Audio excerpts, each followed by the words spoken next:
तो दोस्तों, civil engineering infrastructure में आपका एक बार फिर से स्वागत है। और अब हम पहुंच चुके हैं इस पूरे रिसर्च जर्नी के सबसे इम्पोर्टेंट प्रैक्टिकल और रिजल्ट ओरिएंटेड फेज में, यानी पार्ट 2 में, जहां अब सिर्फ थ्योरी नहीं होगी, अब बात होगी एक्चुअल इंजीनियरिंग रिजल्ट्स की, स्ट्रेंथ परफॉर्मेंस की, ड्यूरेबिलिटी एनालिसिस की और फाइनल इंजीनियरिंग कंक्लूजन की। और जैसा कि आप इस स्क्रीन पर देख सकते हैं, आज हम डिटेल में समझने वाले हैं एग्रीगेट पार्टिकल पैकिंग ऑप्टिमाइजेशन इन रैप बेस्ड कंक्रीट। मतलब जिस कॉन्सेप्ट को हमने पार्ट 1 में साइंटिफिक लेवल पर समझा था, आज हम यह देखेंगे कि वही कॉन्सेप्ट प्रैक्टिकल इंजीनियरिंग रियलिटी में वास्तव में कितना सक्सेसफुल साबित हुआ। क्योंकि दोस्तों, इंजीनियरिंग में सिर्फ थ्योरी समझ लेना काफी नहीं होता, फाइनल डिसीजन हमेशा रिजल्ट्स लेते हैं। अगर कोई कॉन्सेप्ट लैबोरेटरी लेवल पर सक्सेसफुल नहीं होता, तो चाहे थ्योरी कितनी भी अच्छी क्यों न हो, उसकी प्रैक्टिकल वैल्यू लिमिटेड रह जाती है। और यही रीजन है कि यह पूरा पार्ट बेहद इम्पोर्टेंट होने वाला है। अब तक हमने समझा था कि रैप यानी reclaimed asphalt pavement material conventional aggregate की तरह बिहेव नहीं करता, क्योंकि इसकी सरफेस पर एज्ड बिटुमेन कोटिंग मौजूद होती है, जो सीमेंट पेस्ट और एग्रीगेट के बीच बॉन्डिंग चैलेंज क्रिएट कर सकती है, जिसकी वजह से वीक बॉन्डिंग डेवलप हो सकती है, इंटरनल वॉइड्स बढ़ सकते हैं, स्ट्रेंथ रिड्यूस हो सकती है और ड्यूरेबिलिटी भी अफेक्ट हो सकती है। लेकिन फिर हमने एक पॉसिबल इंजीनियरिंग सॉल्यूशन भी समझा था, पार्टिकल पैकिंग ऑप्टिमाइजेशन, जहां आइडिया यह था कि अगर एग्रीगेट्स को साइंटिफिकली ऑप्टिमाइज किया जाए और पार्टिकल्स को इस तरह अरेंज किया जाए कि पैकिंग डेंसिटी इंप्रूव हो, इंटरनल वॉइड्स मिनिमम हो, पार्टिकल इंटरैक्शन बेटर हो, तो कंक्रीट की परफॉर्मेंस सिग्निफिकेंटली इंप्रूव हो सकती है। लेकिन दोस्तों, अब सबसे बड़ा सवाल यह है, क्या यह ऑप्टिमाइजेशन वास्तव में सक्सेसफुल साबित हुई? क्या रैप कंक्रीट की स्ट्रेंथ सच में इंप्रूव हुई? क्या टेंसाइल परफॉर्मेंस बेहतर हुई? क्या ड्यूरेबिलिटी परफॉर्मेंस इंप्रूव हुई? और सबसे इम्पोर्टेंट, क्या लैबोरेटरी टेस्टिंग ने इस कॉन्सेप्ट को सपोर्ट किया? क्योंकि जैसा कि आप स्क्रीन पर देख सकते हैं, आज हम केवल अजम्पशंस की बात नहीं करेंगे, हम एक्चुअल लैबोरेटरी टेस्टिंग रिजल्ट्स देखने वाले हैं, जहां कंप्रेसिव टेस्टिंग मशीन के माध्यम से स्ट्रेंथ परफॉर्मेंस इवैल्यूएट की गई।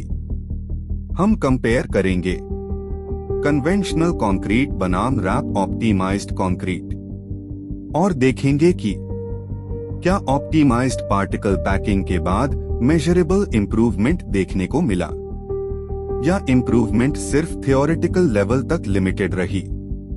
इसके साथ साथ हम ड्यूरेबिलिटी परफॉर्मेंस को भी एनालाइज करेंगे, मतलब लॉन्ग टर्म बिहेवियर कैसा रहा, मटेरियल परफॉर्मेंस सस्टेनेबल इंफ्रास्ट्रक्चर के लिए सूटेबल है या नहीं, रियल इंजीनियरिंग लिमिटेशंस क्या सामने आई, और अंत में हम इस पूरे रिसर्च का फाइनल इंजीनियरिंग कंक्लूजन भी समझेंगे।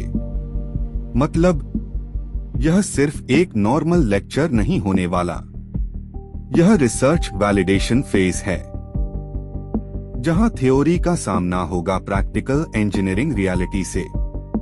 तो वीडियो को एंड तक जरूर देखिए, क्योंकि आज हम पता लगाने वाले हैं कि रैप बेस्ड कंक्रीट वास्तव में फ्यूचर इंफ्रास्ट्रक्चर टेक्नोलॉजी बन सकती है, या अभी भी इसमें कई इंजीनियरिंग चैलेंजेस बाकी हैं।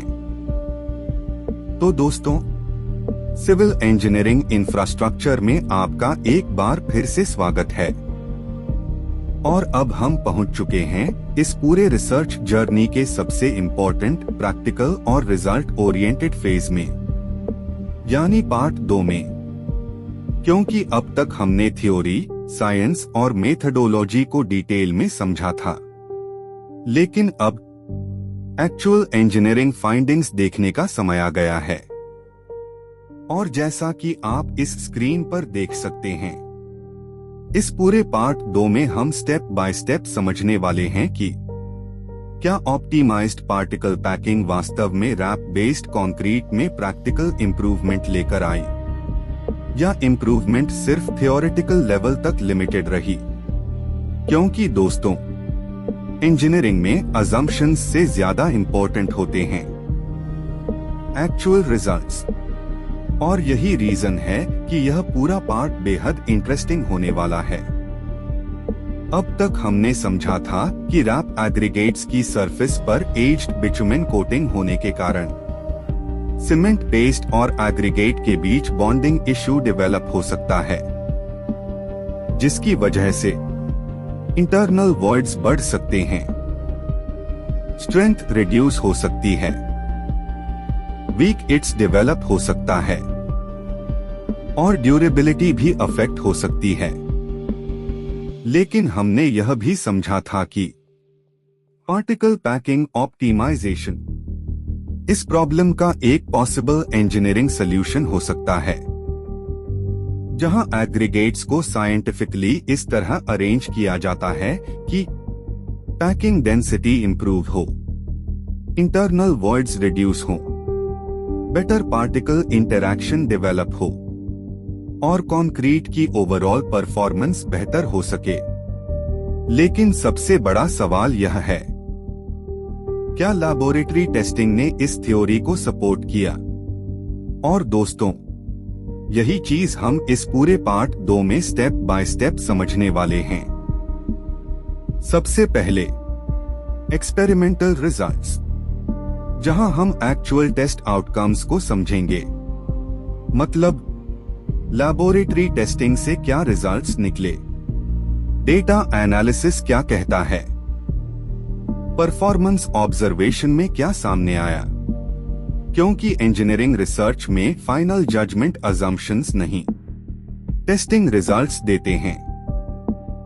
इसके बाद हम करेंगे स्ट्रेंथ कंपैरिजन, जहां कंपेयर करेंगे कन्वेंशनल कंक्रीट बनाम रैप बेस्ड ऑप्टिमाइज्ड कंक्रीट और देखेंगे कि कंप्रेसिव स्ट्रेंथ में एक्चुअल डिफरेंस कितना देखने को मिला।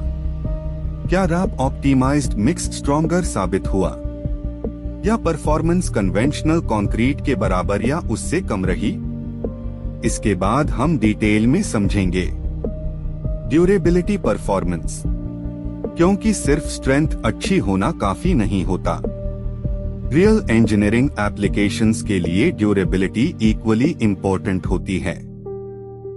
तो हम देखेंगे लॉन्ग टर्म परफॉर्मेंस कैसी रही, मटेरियल बिहेवियर कैसा रहा, स्ट्रक्चरल रिलायबिलिटी कितनी इंप्रूव हुई और क्या RAP based concrete practical engineering conditions में टिकाऊ साबित हो सकता है।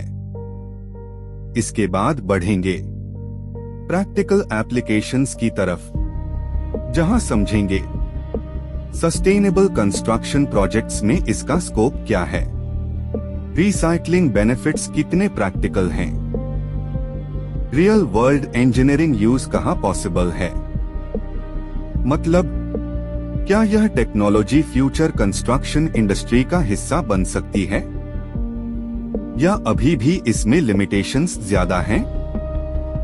और फिर आएगा सबसे important phase, limitations final conclusion, जहां हम समझेंगे रिसर्च चैलेंजेस क्या रहे, इंजीनियरिंग लिमिटेशंस क्या सामने आई, फ्यूचर स्कोप कितना पॉसिबल है और रिसर्चर्स का फाइनल इंजीनियरिंग कंक्लूजन क्या कहता है। इट्स पोरस बनता है, माइक्रो क्रैक्स डेवलप होते हैं, पोरोसिटी एंड वॉइड्स। अब थोड़ा और डीप समझते हैं। माइक्रोस्ट्रक्चर एनालिसिस से यह पता चलता है कि वॉइड्स कहाँ हैं, कितने हैं, कैसे डिस्ट्रीब्यूटेड हैं। अगर वॉइड्स ज्यादा हैं तो डेंसिटी कम होगी, स्ट्रेंथ कम होगी। रैप कंक्रीट में जनरली पोरोसिटी ज्यादा पाई जाती है। Effect of particle packing.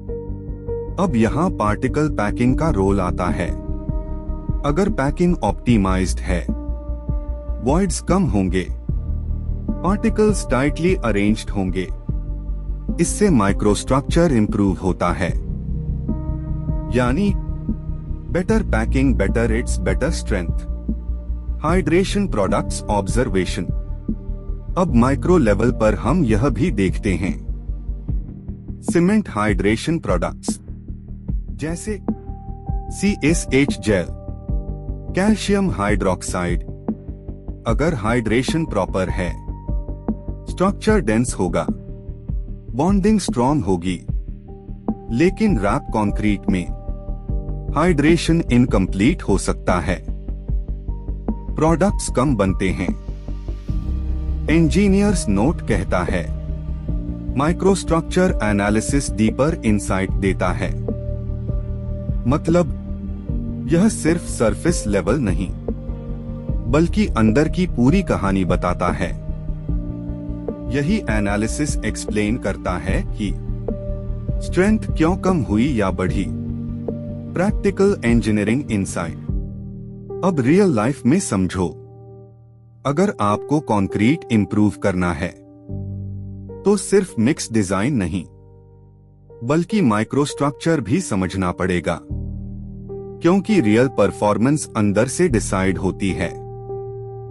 जो आंखों से नहीं दिखता वही सबसे ज्यादा इंपॉर्टेंट होता है। Final take away. Microstructure internal reality of concrete, it's weakest and most critical zone.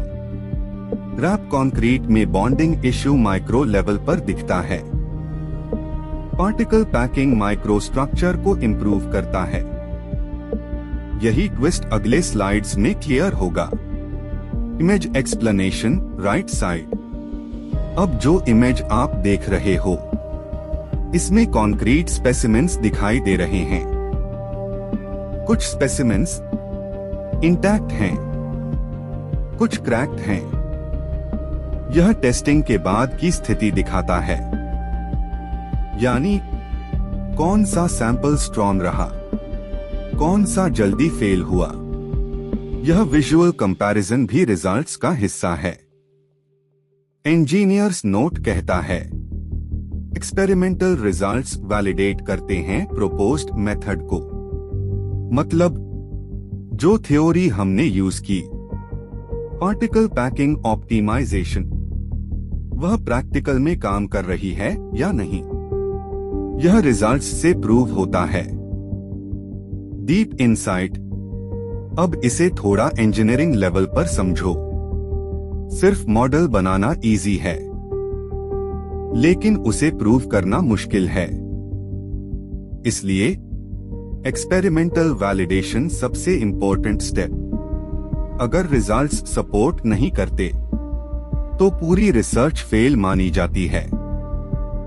Reality check important concept. अब एक बहुत इंपॉर्टेंट बात, हर इंप्रूवमेंट इक्वल नहीं होता। पार्टिकल पैकिंग इंप्रूव होने का मतलब यह नहीं कि स्ट्रेंथ भी ऑटोमेटिकली इंप्रूव हो जाएगी, क्योंकि रैप कंक्रीट में बॉन्डिंग इश्यू अलग प्रॉब्लम है, इट्स वीकनेस अलग फैक्टर है। इसलिए packing improvement complete performance improvement. Final take away, experimental results research का फाइनल प्रूफ। स्ट्रेंथ और परफॉर्मेंस कंपैरिजन जरूरी है। पार्टिकल पैकिंग से इंप्रूवमेंट मिला, लेकिन पूरी प्रॉब्लम अभी सॉल्व नहीं हुई। अब जो इमेज है, इसमें कंक्रीट क्यूब्स और टेस्टिंग एनवायरनमेंट दिख रहा है। यह रिप्रेजेंट करता है observed results, practical testing outcome. कुछ क्यूब्स इंटैक्ट हैं, कुछ क्रैक्ड हैं। यह दिखाता है कि परफॉर्मेंस यूनिफॉर्म नहीं है। इंजीनियर्स नोट कहता है प्रॉपर इंटरप्रिटेशन जरूरी है।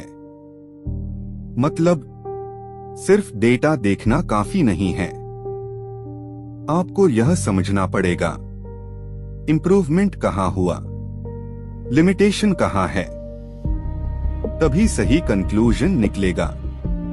Deep engineering insight. अब इसे हाई लेवल पर समझो। इंजीनियरिंग में हर इंप्रूवमेंट कंप्लीट सॉल्यूशन नहीं होता। पार्टिकल पैकिंग स्ट्रक्चर इंप्रूव करता है, लेकिन बॉन्डिंग इश्यू सॉल्व नहीं करता। इसलिए यह पार्शियल सॉल्यूशन है, कंप्लीट सॉल्यूशन नहीं। Final take away, particle packing voids reduce करता है। वॉइड्स रिडक्शन बॉन्डिंग इंप्रूव करता है, बॉन्डिंग स्ट्रेंथ इंप्रूव करता है। लेकिन रैप कंक्रीट में बॉन्डिंग लिमिटेशन बनी रहती है, इसलिए इंप्रूवमेंट हुआ, लेकिन पूरी प्रॉब्लम सॉल्व नहीं हुई। Results discussion. अब हम पहुंच चुके हैं इस रिसर्च के सबसे इंपॉर्टेंट और इंटेलिजेंट पार्ट पर, रिजल्ट्स डिस्कशन। अब तक हमने एक्सपेरिमेंटल रिजल्ट्स देख लिए, डेटा समझ लिया, लेकिन अब असली सवाल है, इसका मतलब क्या है?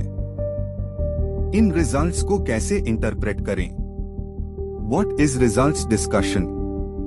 रिजल्ट्स डिस्कशन का मतलब है एक्सपेरिमेंटल डेटा को समझना और उसका इंजीनियरिंग मीनिंग निकालना, यानी रिजल्ट्स नंबर्स, डिस्कशन अंडरस्टैंडिंग।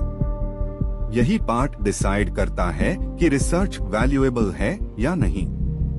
की ऑब्जर्वेशन 1 पार्टिकल पैकिंग इंप्रूवमेंट। सबसे पहला observation, improved particle packing reduces internal voids. अब इसे समझते हैं। जब पार्टिकल्स अच्छी तरह पैक होते हैं तो उनके बीच की खाली जगह वॉइड्स कम हो जाती है। इसका सीधा इफेक्ट कंक्रीट ज्यादा डेंस बनता है, स्ट्रक्चर कॉम्पैक्ट होता है। Key observation 2 voids versus bonding. अब अगला important point, reduced voids lead to better bonding. क्यों? क्योंकि जब वॉइड्स कम होते हैं, सीमेंट पेस्ट एग्रीगेट को अच्छे से सराउंड करता है। इससे कॉन्टैक्ट एरिया बढ़ता है, बॉन्डिंग इंप्रूव होती है। यानी less voids better contact better bonding. की ऑब्जर्वेशन 3 बॉन्डिंग वर्सेस स्ट्रेंथ। अब तीसरा point, enhanced bonding improves strength and durability. अगर बॉन्डिंग स्ट्रॉन्ग है, लोड प्रॉपरली ट्रांसफर होता है, क्रैक्स कम डेवलप होते हैं। इसका रिजल्ट कंप्रेसिव स्ट्रेंथ बढ़ती है, ड्यूरेबिलिटी इंप्रूव होती है। बट सबसे इंपॉर्टेंट ट्विस्ट, अब यहां सबसे इंपॉर्टेंट इंजीनियरिंग रियलिटी आती है। यह सब थियोरेटिकली सही है, लेकिन एक्चुअल रैप कंक्रीट में बॉन्डिंग पूरी तरह इंप्रूव नहीं होती। क्यों? Aged bitumen coating. यह कोटिंग सीमेंट पेस्ट को डायरेक्ट अटैच नहीं होने देती, इसको वीक बनाती है। इसलिए पैकिंग इंप्रूव हुआ, वॉइड्स कम हुए, लेकिन बॉन्डिंग पूरी तरह स्ट्रॉन्ग नहीं बनी। Image explanation, strength comparison. अब हम पहुंच चुके हैं एक बहुत इंपॉर्टेंट और प्रैक्टिकल पार्ट पर, स्ट्रेंथ कंपैरिजन। अब तक हमने इंडिविजुअल रिजल्ट्स देखे, डिस्कशन समझा। अब हम करेंगे direct comparison between different concrete mixes. Why strength comparison. अब सवाल, कंपैरिजन करना इतना जरूरी क्यों है? क्योंकि सिंगल वैल्यू से कुछ पता नहीं चलता। इंप्रूवमेंट तभी समझ आता है जब कंपेयर करें, यानी without comparison no conclusion. What is compared? यहां रिसर्चर्स ने कंपेयर किया conventional concrete, RAP based concrete optimised particle packing के साथ। यह कंपैरिजन दिखाता है कि रैप कंक्रीट कितना एफिशिएंट है। क्या यह प्रैक्टिकल यूज के लिए सूटेबल है? की ऑब्जर्वेशन एक ऑप्टिमाइज्ड पैकिंग। सबसे पहला point, optimised packing increases concrete density. जब पार्टिकल पैकिंग सही होता है, एग्रीगेट्स टाइटली अरेंज होते हैं, वॉइड्स कम होते हैं, इससे कंक्रीट डेंस बनता है। Key observation 2 density versus strength. अब important relation, higher density higher strength. क्यों? क्योंकि कम voids better load transfer, internal structure मजबूत होता है, यानी dense concrete strong concrete. Key observation 3 RAP performance. अब सबसे important finding, RAP mixtures show comparable performance. इसका मतलब रैप कंक्रीट कंप्लीटली वीक नहीं है। सही मिक्स डिजाइन से यह यूजेबल हो सकता है, यानी proper design comparable strength. Graph explanation right side. अब ग्राफ को ध्यान से समझते हैं। Left side conventional concrete, right side RAP based concrete. Graph में दिख रहा है रैप कंक्रीट में लगभग +15% इंप्रूवमेंट। इसका मतलब पार्टिकल पैकिंग ऑप्टिमाइजेशन इफेक्टिव है। स्ट्रेंथ में मेजरेबल इंप्रूवमेंट आया है, लेकिन ध्यान देना जरूरी है, यह इंप्रूवमेंट हर केस में नहीं होता। यह डिपेंड करता है mix design, RAP quality, processing. Engineers note कहता है strength comparison practical feasibility decide करता है, यानी lab result real application comparison से डिसाइड होता है क्या मटेरियल फील्ड में यूज हो सकता है, क्या यह सेफ और रिलायबल है। Real engineering insight. अब इसे प्रैक्टिकल तरीके से समझो। अगर रैप कंक्रीट की स्ट्रेंथ बहुत कम होती रिजेक्ट, इक्वल होती एक्सेप्टेबल, इंप्रूव होती हाईली वैल्यूएबल। यहां केस क्या है? कंपैरेबल बटा स्लाइटली इंप्रूव्ड। इसका मतलब RAP concrete future sustainable material. लेकिन लिमिटेशंस अभी भी एग्जिस्ट करती हैं। Bonding issue, it's weakness. इसलिए स्मार्ट मिक्स डिजाइन जरूरी है। अगर आप यहां तक पूरा समझ रहे हो और आपको यह लेवल वैल्यूएबल लग रहा है, तो अभी चैनल को सब्सक्राइब करो और बेल आइकन दबाओ, ताकि ऐसे ही डीप सिविल इंजीनियरिंग कॉन्सेप्ट्स आप मिस न करो। Final takeaway, strength comparison decision making tool. Optimised packing density improve, density strength improve, RAP concrete comparable performance achieved. Concrete laboratory strength testing. अब तक हमने समझा रैप मटेरियल्स क्या हैं, पार्टिकल पैकिंग कैसे काम करता है, ऑप्टिमाइजेशन टेक्निक्स क्या हैं, और एक्सपेरिमेंटल रिजल्ट्स क्या कहते हैं। अब हम प्रवेश कर रहे हैं इस पूरे रिसर्च के सबसे प्रैक्टिकल फेज में, concrete laboratory strength testing. Why laboratory testing? अब सवाल आता है, क्या सिर्फ थ्योरी और मॉडल्स इनफ हैं? जवाब है नहीं। क्योंकि रियल परफॉर्मेंस हमेशा लैब टेस्टिंग से ही प्रूव होता है। थियोरेटिकल इंप्रूवमेंट तब तक वैलिड नहीं है जब तक टेस्टिंग कंफर्म न करे। यानी what you design what you get, validation जरूरी है। What happens in this phase, इस फेज में हम देखेंगे कैसे कंक्रीट सैंपल्स को टेस्ट किया जाता है, कैसे उनकी स्ट्रेंथ मेजर की जाती है, कैसे रैप बेस्ड कंक्रीट कंपेयर होता है रियल कंडीशंस में।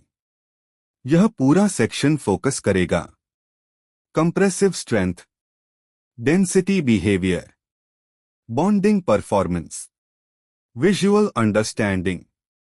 आप स्क्रीन पर देख सकते हो क्रश्ड कंक्रीट क्यूब्स। यह दिखाता है failure pattern, internal structure response, load के अंडर बिहेवियर। यह सिर्फ इमेज नहीं है, यह पूरी स्टोरी है कंक्रीट परफॉर्मेंस की। What you should focus on. अब आगे के स्लाइड्स में आपको ध्यान देना है लोड कैसे अप्लाई होता है, फेलियर कैसे होता है, स्ट्रेंथ कैसे कैलकुलेट होती है, क्योंकि यही चीज डिसाइड करती है कंक्रीट यूजेबल है या नहीं, स्ट्रक्चर सेफ रहेगा या नहीं। रियल इंजीनियरिंग पर्सपेक्टिव, साइट पर कोई भी मटेरियल यूज करने से पहले उसे लैब में टेस्ट किया जाता है। अगर लैब फेल मटेरियल रिजेक्ट, अगर लैब पास तभी फीड में यूज। इसलिए lab testing final approval stage. Section transition. अब अगले स्लाइड्स में हम स्टेप बाय स्टेप देखेंगे टेस्टिंग प्रोसीजर्स, मशीन कैसे काम करती है, रिजल्ट्स कैसे आते हैं, और सबसे इंपॉर्टेंट रैप कंक्रीट वास्तव में कितना स्ट्रॉन्ग है। Slide 27, durability performance of RAP concrete. अब तक हमने कंक्रीट की स्ट्रेंथ और टेस्टिंग को समझ लिया है, लेकिन इंजीनियरिंग में एक बहुत बड़ा सवाल हमेशा रहता है, क्या यह कंक्रीट लंबे समय तक टिकेगा। What is durability. ड्यूरेबिलिटी का मतलब है कंक्रीट कितने समय तक अपनी स्ट्रेंथ और परफॉर्मेंस बनाए रखता है। सिर्फ स्ट्रॉन्ग होना काफी नहीं है, लॉन्ग टर्म स्टेबिलिटी ज्यादा इंपॉर्टेंट होती है। Why durability matters. Real life में कंक्रीट को फेस करना पड़ता है पानी, moisture, temperature changes, chemicals, environmental exposure. अगर कंक्रीट ड्यूरेबल नहीं है तो क्रैक्स डेवलप होंगे, स्ट्रेंथ धीरे धीरे कम होगी, स्ट्रक्चर अनसेफ हो सकता है। Role of particle packing. अब यहां आता है हमारा मेन कॉन्सेप्ट पार्टिकल पैकिंग। जब पैकिंग ऑप्टिमाइज्ड होती है, पार्टिकल्स टाइटली अरेंज होते हैं, वॉइड्स कम हो जाते हैं, और इसका डायरेक्ट इफेक्ट होता है परमेबिलिटी रिड्यूस होती है। What is permeability. परमेबिलिटी का मतलब है पानी या केमिकल्स कंक्रीट के अंदर कितनी आसानी से जा सकते हैं। अगर परमेबिलिटी ज्यादा है, पानी अंदर जाएगा, स्टील कोरोजन होगा, ड्यूरेबिलिटी घटेगी।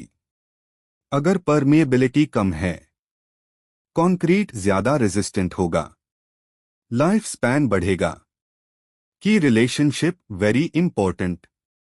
Improved particle packing, fewer voids, lower permeability, higher durability. यह चेन समझना बहुत जरूरी है। RAP concrete behaviour. अब बात करते हैं रैप बेस्ड कंक्रीट की।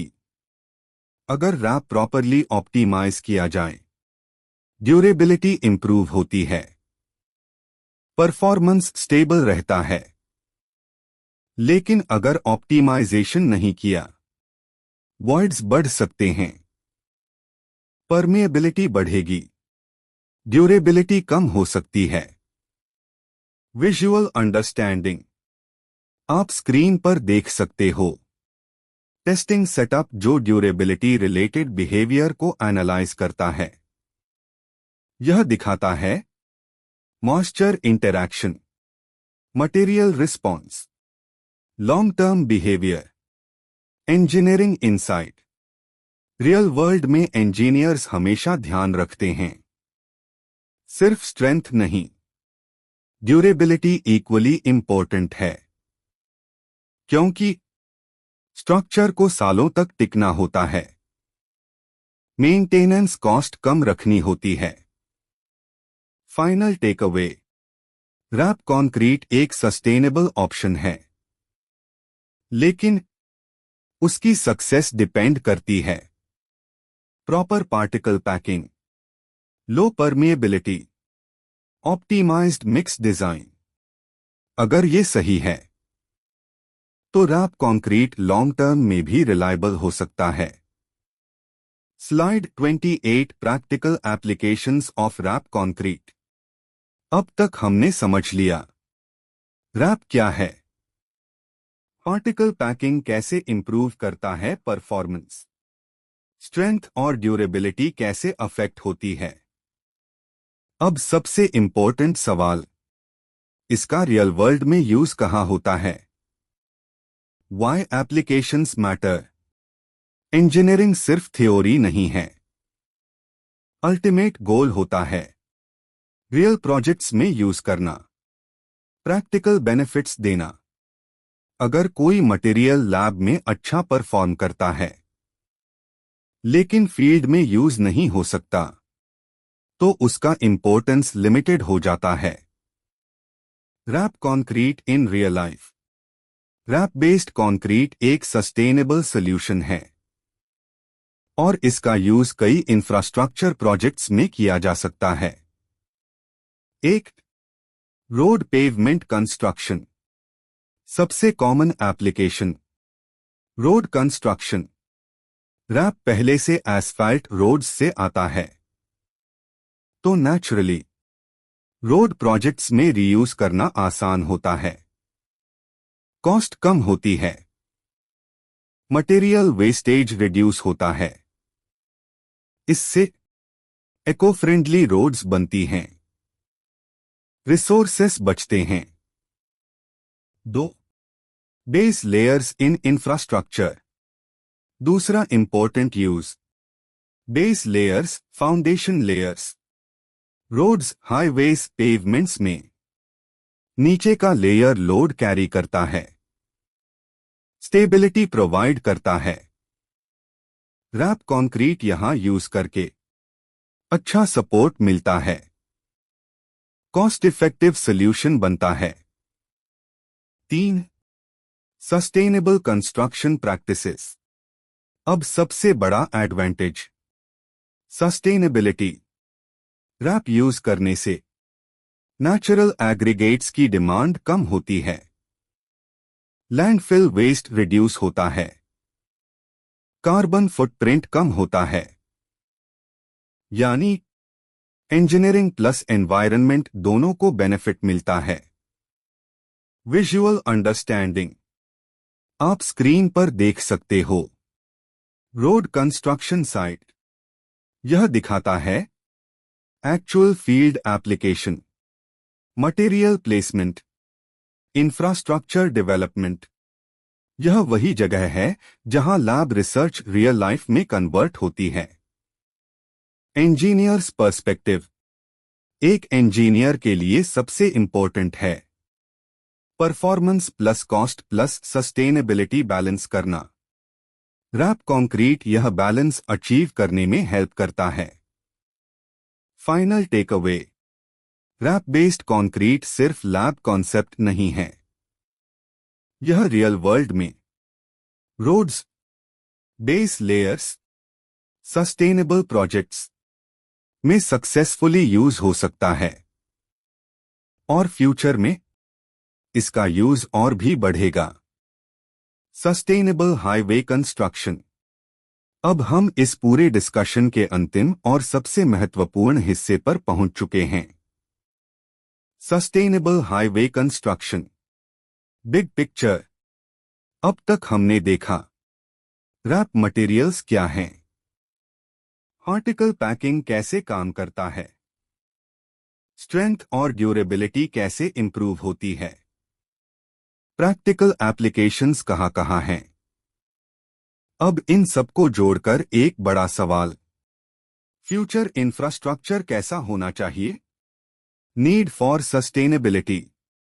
आज के समय में कंस्ट्रक्शन इंडस्ट्री फेस कर रही है resource shortage, environmental pollution, high carbon emissions, traditional construction methods ज्यादा नेचुरल रिसोर्सेज कंज्यूम करते हैं, एनवायरनमेंट पर नेगेटिव इम्पैक्ट डालते हैं।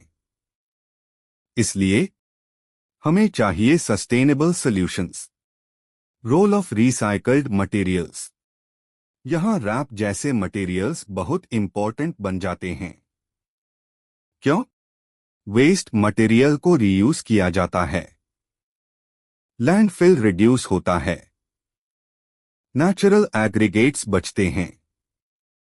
यानी waste resource transformation. Application in highways. Highway construction एक ऐसा क्षेत्र है जहां बहुत ज्यादा मटेरियल यूज होता है, लार्ज स्केल प्रोजेक्ट्स होते हैं। अगर यहां रैप यूज किया जाए, कॉस्ट रिड्यूस होती है, सस्टेनेबिलिटी इंप्रूव होती है, एनवायरमेंटल इम्पैक्ट कम होता है। और यही फ्यूचर है।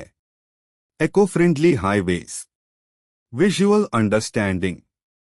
आप स्क्रीन पर देख सकते हो real highway construction scene.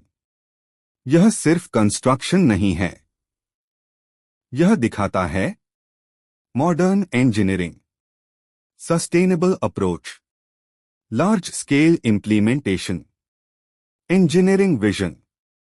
Future engineers के लिए सबसे इंपॉर्टेंट माइंडसेट सिर्फ स्ट्रॉन्ग स्ट्रक्चर्स बनाना नहीं, बल्कि sustainable, economical, environment friendly solutions design करना।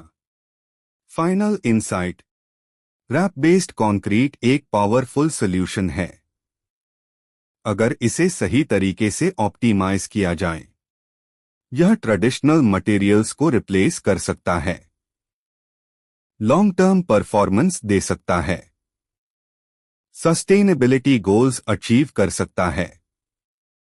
Final conclusion. इस पूरी स्टडी का essence optimized particle packing, improved strength durability, reduced environmental impact, और यही कॉम्बाइन होकर बनाता है sustainable infrastructure. Future of civil engineering, smarter plus greener plus more efficient. Sustainability benefits of RAP. अब हम सस्टेनेबिलिटी को एक डीपर लेवल पर समझते हैं, सिर्फ कॉन्सेप्ट नहीं, बल्कि एक्चुअल बेनिफिट्स क्या हैं। What is sustainability in construction? Sustainability का मतलब है रिसोर्सेस को इस तरह यूज करना कि फ्यूचर जनरेशंस के लिए भी अवेलेबल रहें। यानी कम वेस्ट, कम पोल्यूशन, ज्यादा efficiency. Problem with traditional construction. Traditional construction methods में बहुत ज्यादा नेचुरल एग्रीगेट्स यूज होते हैं, डेमोलिशन वेस्ट इंक्रीज होता है, एनवायरनमेंट पर प्रेशर बढ़ता है। Result unsustainable development. Role of RAP game changer. यहां रैप एक बहुत पावरफुल सॉल्यूशन बनता है, क्योंकि रैप ऑलरेडी यूज्ड मटेरियल है, वेस्ट से आता है, रीयूज किया जा सकता है।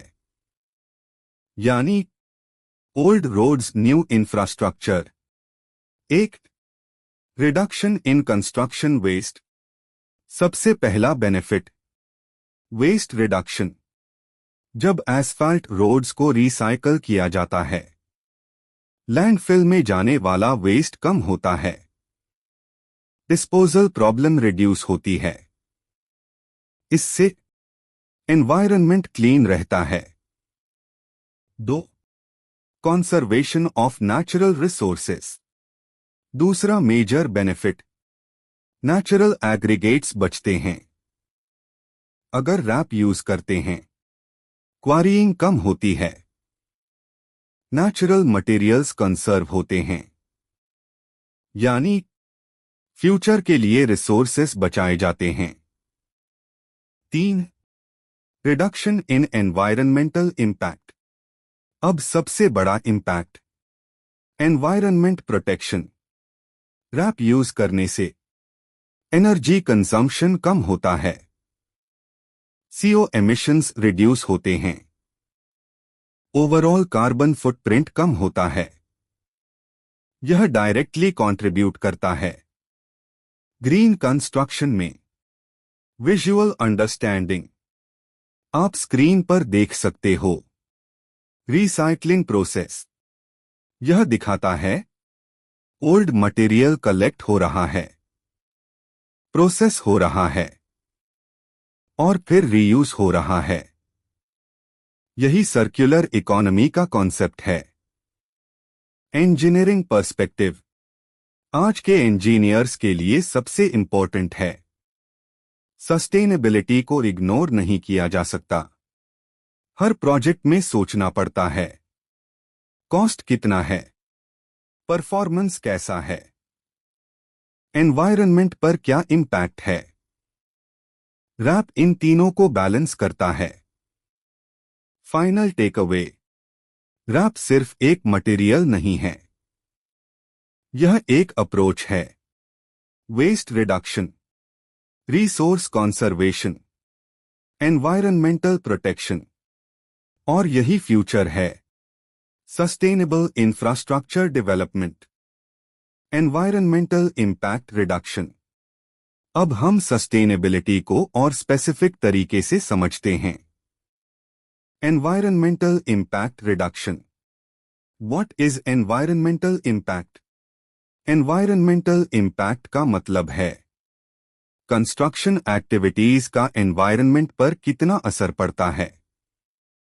इसमें शामिल होता है waste generation, resource depletion, air pollution, carbon emissions.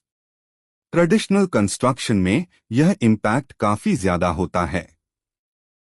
How RAP helps? RAP reclaimed asphalt pavement इस इम्पैक्ट को सिग्निफिकेंटली रिड्यूस करता है। कैसे? वेस्ट रीयूज करके, नेचुरल रिसोर्सेस बचाकर, एनर्जी कंजम्पशन कम करके, यानी less damage to environment, more efficient construction. 1. Reduction in landfill waste. सबसे पहला इम्पैक्ट, लैंडफिल वेस्ट रिडक्शन। जब एस्फाल्ट रिसाइकल होता है, पुराना मटेरियल डंप नहीं होता, लैंडफिल साइट्स पर लोड कम होता है। इससे लैंड पोल्यूशन कम होती है, वेस्ट मैनेजमेंट आसान होता है। 2. Reduced extraction of natural aggregates. दूसरा इंपॉर्टेंट फैक्टर, लेस माइनिंग बटा एक्सट्रैक्शन। रैप यूज करने से क्वारीइंग कम होती है, नेचुरल इकोसिस्टम्स प्रोटेक्ट होते हैं, क्योंकि एग्रीगेट्स निकालना एनवायरनमेंट के लिए हार्मफुल होता है। 3.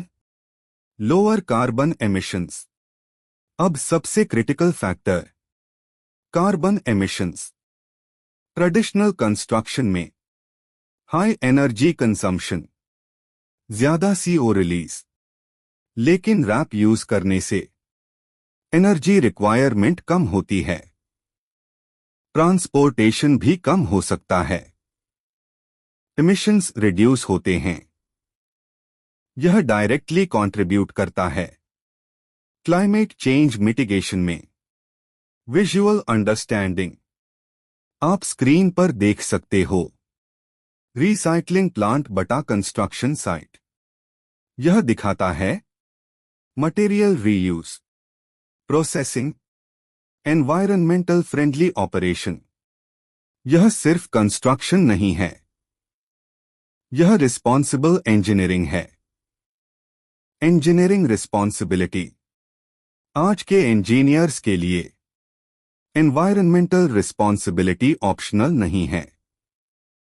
हर प्रोजेक्ट में सोचना पड़ता है एनवायरनमेंट पर impact, long term sustainability, resource efficiency.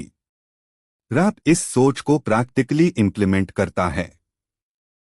Final take away, RAP का यूज सिर्फ कॉस्ट या परफॉर्मेंस के लिए नहीं है, बल्कि लैंडफिल वेस्ट रिड्यूस करना, नेचुरल रिसोर्सेस बचाना, कार्बन एमिशंस कम करना, और यही मिलकर बनाता है एनवायरनमेंटली रिस्पॉन्सिबल इंफ्रास्ट्रक्चर।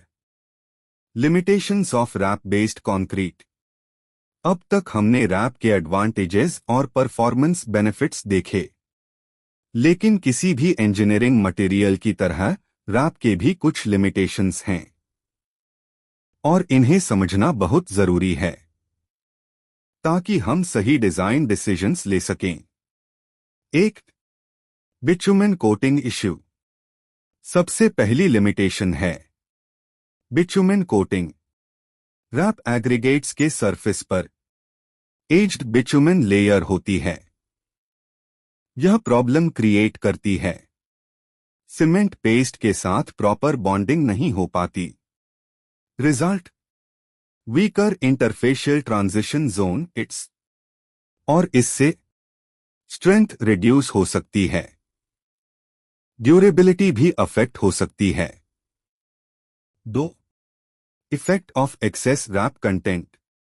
दूसरी लिमिटेशन, हाई रैप परसेंटेज। अगर रैप बहुत ज्यादा यूज किया जाए, ओवरऑल स्ट्रेंथ डिक्रीज हो सकती है। क्यों? Weaker bonding, different material behaviour.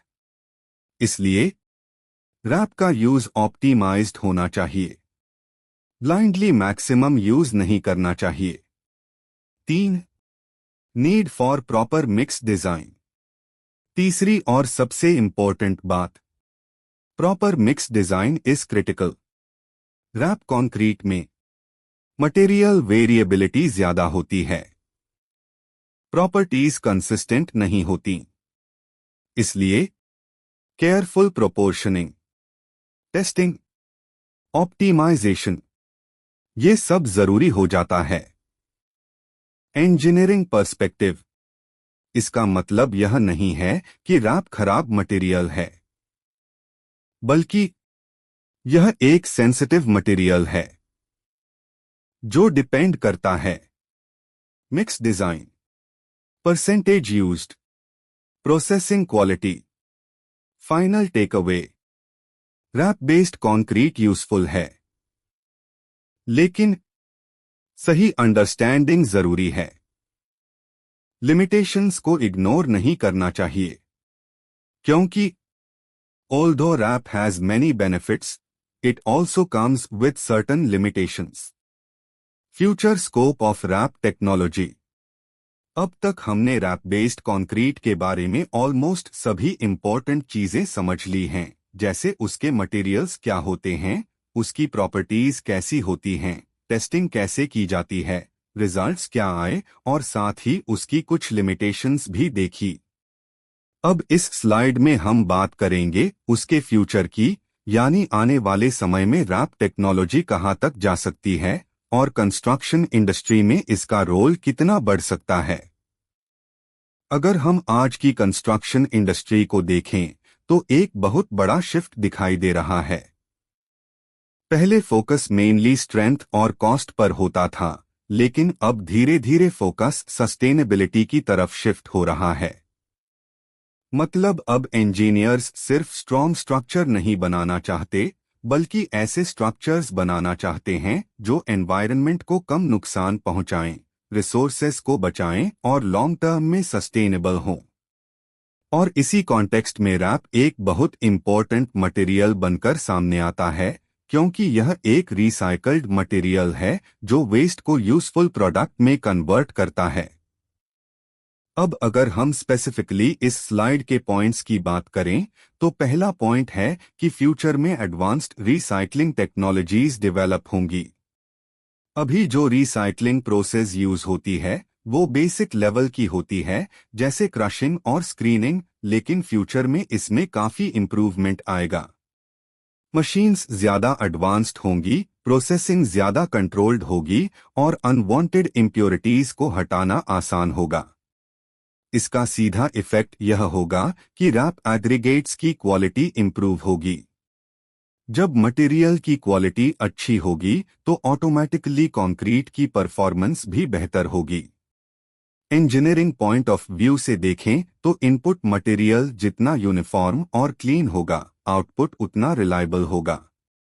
इसलिए फ्यूचर में रिसाइकलिंग टेक्नोलॉजी रैप की परफॉर्मेंस को डायरेक्टली एनहांस करेगी।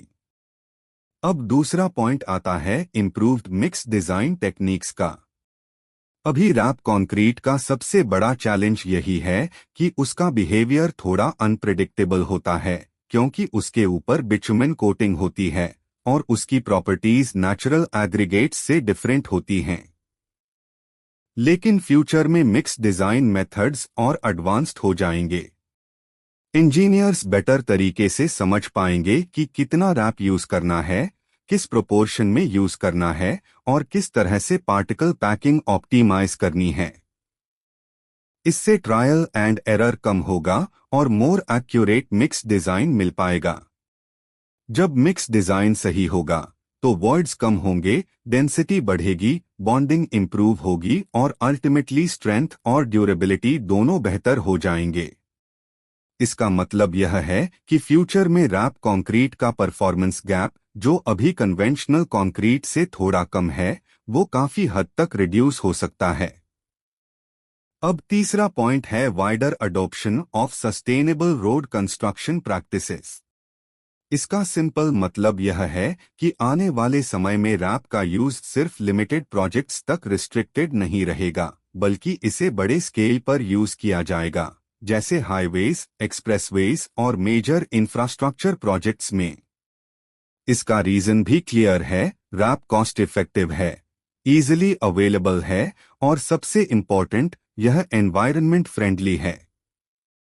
आजकल गवर्नमेंट्स भी सस्टेनेबल कंस्ट्रक्शन को प्रमोट कर रही हैं और कई जगह पॉलिसीज भी बनाई जा रही हैं जिनमें रिसाइकल्ड मटेरियल्स का यूज एनकरेज किया जाता है। इसलिए फ्यूचर में यह पॉसिबल है कि रैप एक ऑप्शनल मटेरियल न रहकर स्टैंडर्ड प्रैक्टिस बन जाए, स्पेशली रोड कंस्ट्रक्शन में। अगर हम ओवरऑल देखें तो इस स्लाइड का मेन मैसेज यह है कि रैप टेक्नोलॉजी अभी डेवलपिंग स्टेज में है, लेकिन इसकी पोटेंशियल बहुत हाई है। आज कुछ लिमिटेशंस जरूर हैं, लेकिन जैसे जैसे टेक्नोलॉजी इंप्रूव होगी, रिसर्च आगे बढ़ेगी और मिक्स डिजाइन टेक्निक्स बेटर होंगी, वैसे वैसे ये लिमिटेशंस कम होती जाएंगी। तो एक इंजीनियर के रूप में हमें यह समझना जरूरी है कि रैप सिर्फ एक रिसाइकल्ड मटेरियल नहीं है, बल्कि यह फ्यूचर कंस्ट्रक्शन का एक इम्पॉर्टेंट हिस्सा बन सकता है, जो हमें सस्टेनेबल, इकोनॉमिकल और एफिशिएंट सॉल्यूशंस देने में मदद करेगा। Industrial implementation of RAP. अब तक हमने रैप का फ्यूचर स्कोप समझा कि आने वाले समय में इसकी इम्पोर्टेंस और बढ़ने वाली है। लेकिन अब एक बहुत प्रैक्टिकल सवाल आता है, क्या रैप सिर्फ थ्योरी और रिसर्च तक लिमिटेड है या इसे रियल वर्ल्ड प्रोजेक्ट्स में एक्चुअली यूज भी किया जा रहा है? तो इस स्लाइड में हम उसी बात को समझते हैं कि रैप का इंडस्ट्रियल लेवल पर इम्प्लीमेंटेशन कैसे हो रहा है। अगर हम ग्लोबल लेवल पर देखें तो रैप टेक्नोलॉजी पहले से ही कई इंफ्रास्ट्रक्चर प्रोजेक्ट्स में सक्सेसफुली यूज हो रही है। यह सिर्फ एक्सपेरिमेंटल मटेरियल नहीं है, बल्कि इसे रियल कंस्ट्रक्शन प्रोजेक्ट्स में अडॉप्ट किया जा चुका है, खासकर रोड कंस्ट्रक्शन सेक्टर में। इसका मेन रीजन है इसके दो major advantages. Economic benefit, cost saving. Environmental benefit, waste reduction. जब कंस्ट्रक्शन कंपनीज रैप यूज करती हैं तो उन्हें नए एग्रीगेट्स कम खरीदने पड़ते हैं, जिससे ओवरऑल प्रोजेक्ट कॉस्ट रिड्यूस हो जाती है। साथ ही पुराने एस्फाल्ट मटेरियल को रीयूज करने से लैंडफिल वेस्ट भी कम होता है, जो एनवायरनमेंट के लिए बहुत अच्छा है। अब अगर हम स्पेसिफिकली इसके एप्लीकेशंस की बात करें तो सबसे पहला यूज है हाईवे रिहैबिलिटेशन प्रोजेक्ट्स में। हाईवे रिहैबिलिटेशन का मतलब होता है एग्जिस्टिंग रोड्स को रिपेयर या अपग्रेड करना। जब कोई रोड पुरानी हो जाती है या उसकी सरफेस डैमेज हो जाती है तो उसे पूरी तरह से हटाकर नया मटेरियल डालने के बजाय उसी पुराने मटेरियल को रिसाइकल करके रीयूज किया जा सकता है। यहीं पर रैप का यूज बहुत इफेक्टिव होता है। इस प्रोसेस में पुराने एस्फाल्ट पेवमेंट को रिमूव किया जाता है, उसे प्रोसेस किया जाता है और फिर उसे नए पेवमेंट में यूज किया जाता है। इससे दो फायदे होते हैं। मटेरियल वेस्ट नहीं होता, कॉस्ट सिग्निफिकेंटली रिड्यूस हो जाती है। अब दूसरा एप्लीकेशन है बेस और बाइंडर लेयर्स में।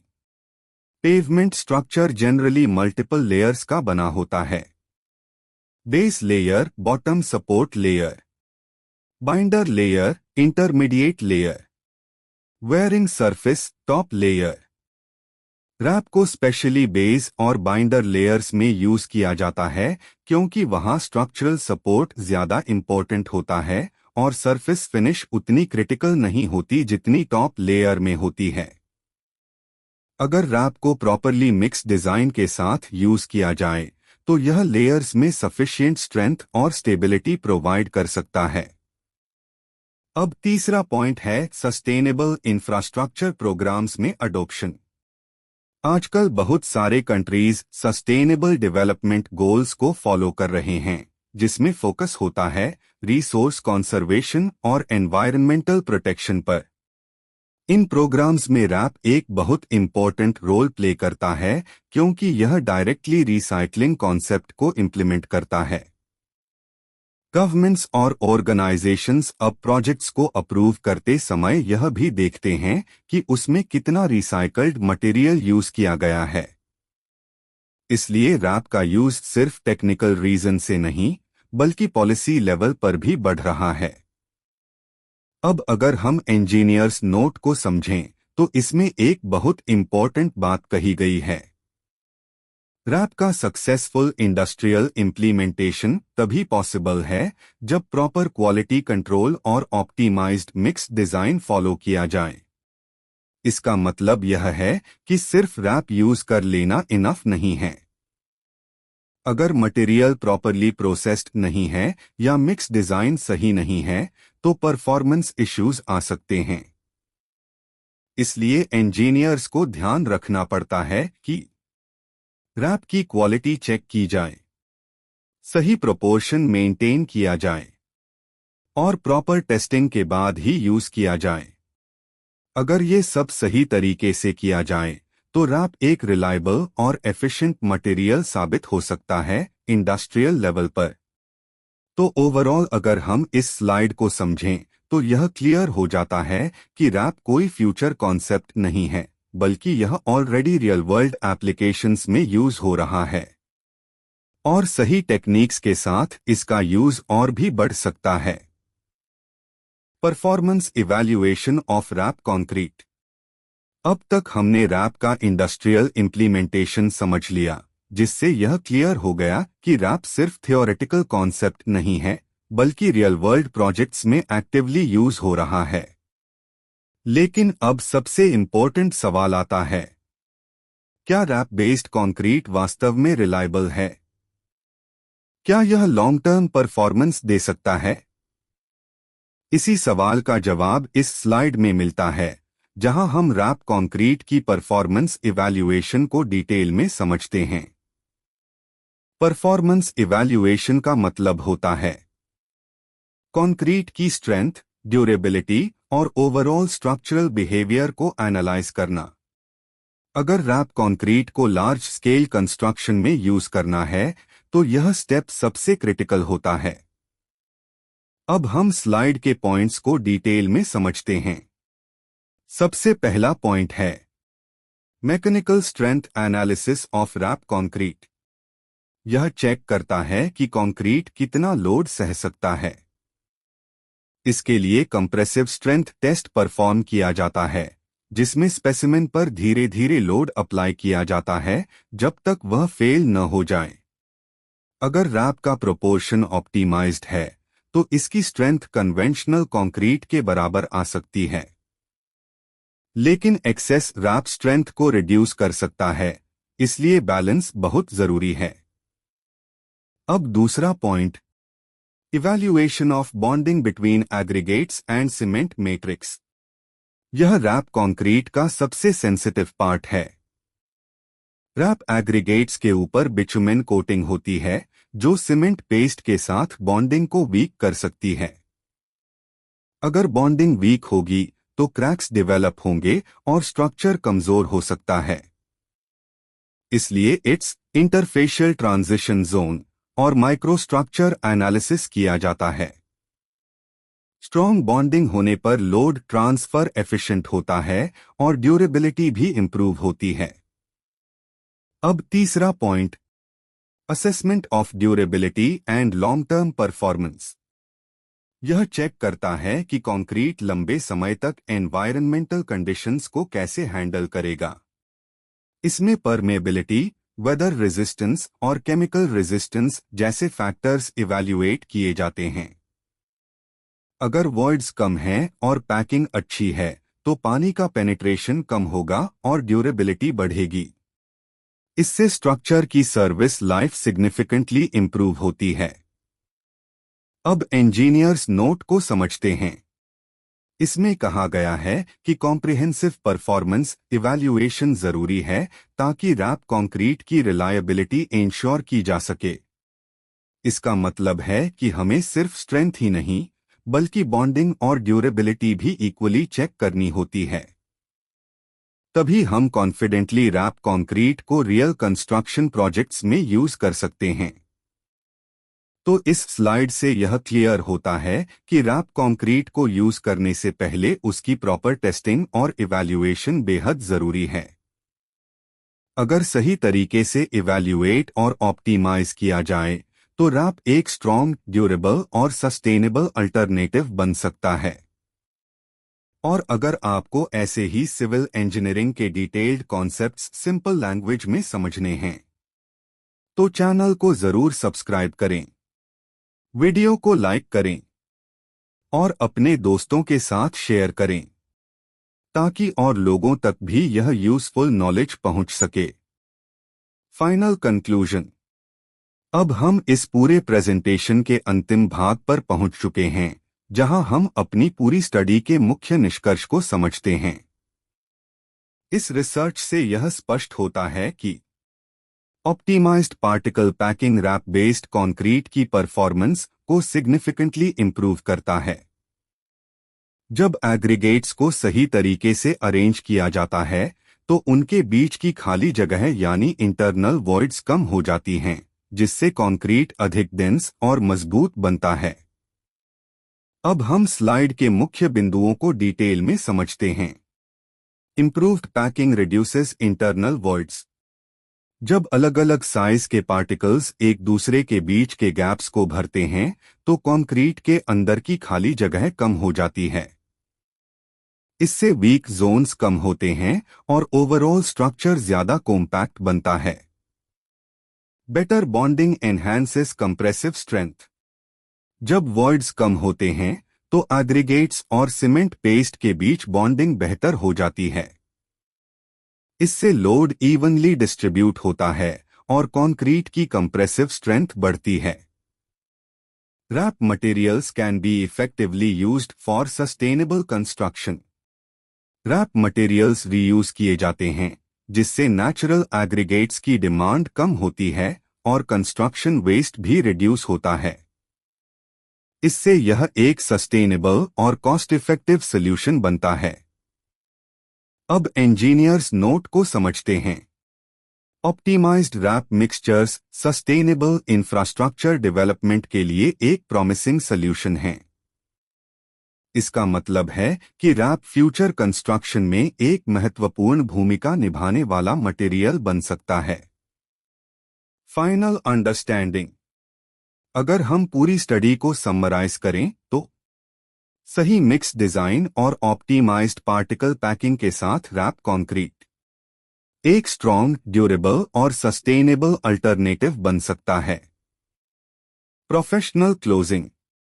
तो अंत में हम यह कह सकते हैं कि रैप बेस्ड कंक्रीट न केवल स्ट्रक्चरल परफॉर्मेंस को बनाए रखता है बल्कि एनवायरनमेंटल इम्पैक्ट को भी कम करता है। इसलिए फ्यूचर इंफ्रास्ट्रक्चर डेवलपमेंट में रैप का उपयोग एक स्मार्ट और रिस्पॉन्सिबल अप्रोच साबित हो सकता है। Future research directions. अब तक हमने रैप बेस्ड कंक्रीट के परफॉर्मेंस, एप्लीकेशंस और कंक्लूजन को समझ लिया है। लेकिन हर रिसर्च के बाद एक इम्पोर्टेंट सवाल आता है, आगे क्या? इस टेक्नोलॉजी को और बेहतर कैसे बनाया जा सकता है? इसी सवाल का जवाब इस स्लाइड में दिया गया है, जहां हम फ्यूचर रिसर्च डायरेक्शंस को समझेंगे। इसका मतलब है कि आने वाले समय में किन किन एरियाज में इंप्रूवमेंट और रिसर्च की जरूरत है ताकि रैप टेक्नोलॉजी को और इफेक्टिव बनाया जा सके। स्लाइड की शुरुआत में बताया गया है कि फर्दर रिसर्च रैप मटेरियल्स के एप्लीकेशन को एक्सपैंड कर सकती है थ्रू इम्प्रूव्ड मिक्स डिजाइन्स और एडवांस्ड टेस्टिंग टेक्निक्स। मतलब अभी भी बहुत स्कोप है इंप्रूवमेंट का, खासकर मिक्स डिजाइन और टेस्टिंग मेथड्स में। अब हम स्लाइड के मेन पॉइंट्स को डिटेल में समझते हैं। Development of high performance RAP concrete mixtures. यह फ्यूचर रिसर्च का सबसे इंपॉर्टेंट एरिया है। अभी रैप कंक्रीट की परफॉर्मेंस काफी हद तक डिपेंड करती है मिक्स डिजाइन पर। अगर हम ऐसे मिक्स डिजाइन्स डेवलप करें जो स्ट्रेंथ, ड्यूरेबिलिटी और वर्केबिलिटी को बैलेंस करें, तो रैप कंक्रीट कन्वेंशनल कंक्रीट से भी बेहतर परफॉर्म कर सकता है। इसमें नए एडमिक्सचर्स, बेहतर ग्रेडेशन कंट्रोल और ऑप्टिमाइज्ड पार्टिकल पैकिंग टेक्निक्स का यूज किया जा सकता है। Investigation of long term durability behaviour. यह दूसरा बहुत क्रिटिकल एस्पेक्ट है। अभी तक ज्यादातर स्टडीज शॉर्ट टर्म परफॉर्मेंस पर फोकस करती हैं, लेकिन रियल लाइफ स्ट्रक्चर्स को सालों तक टिकना होता है। इसलिए फ्यूचर रिसर्च में यह देखना जरूरी है कि रैप कंक्रीट समय के साथ कैसे बिहेव करता है, वेदर, मॉइस्चर और केमिकल एक्सपोजर का उस पर क्या इफेक्ट पड़ता है। इससे लॉन्ग टर्म रिलायबिलिटी को बेहतर तरीके से समझा जा सकता है। Integration of advanced optimization techniques.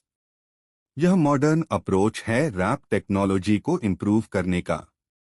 इसमें कंप्यूटेशनल मॉडल्स, आर्टिफिशियल इंटेलिजेंस और ऑप्टिमाइजेशन एल्गोरिदम्स का यूज किया जा सकता है ताकि best possible mix design automatically identify किया जा सके। इससे ट्रायल एंड एरर अप्रोच कम होगी और एक्यूरेसी बढ़ेगी।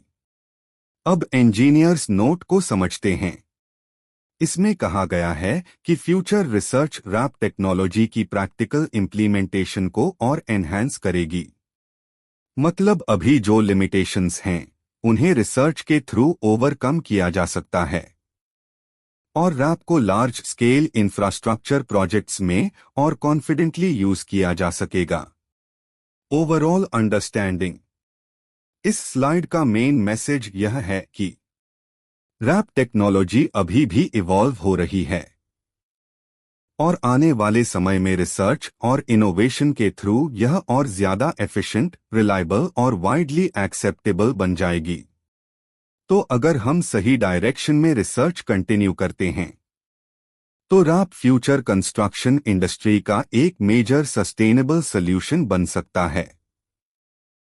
Summary of research findings. अब तक हमने पूरे रिसर्च को डिटेल में समझ लिया है, चाहे वह मिक्स डिजाइन हो, टेस्टिंग हो, परफॉर्मेंस इवैल्यूएशन हो या कंक्लूजन। अब इस स्लाइड में हम पूरी स्टडी के की फाइंडिंग्स को समराइज करेंगे। इसका मतलब है कि अब हम उन मेन रिजल्ट्स को एक साथ देखेंगे जो इस रिसर्च से सामने आए हैं। स्लाइड की शुरुआत में बताया गया है कि optimized particle packing RAP based concrete की परफॉर्मेंस को इफेक्टिवली इंप्रूव करता है।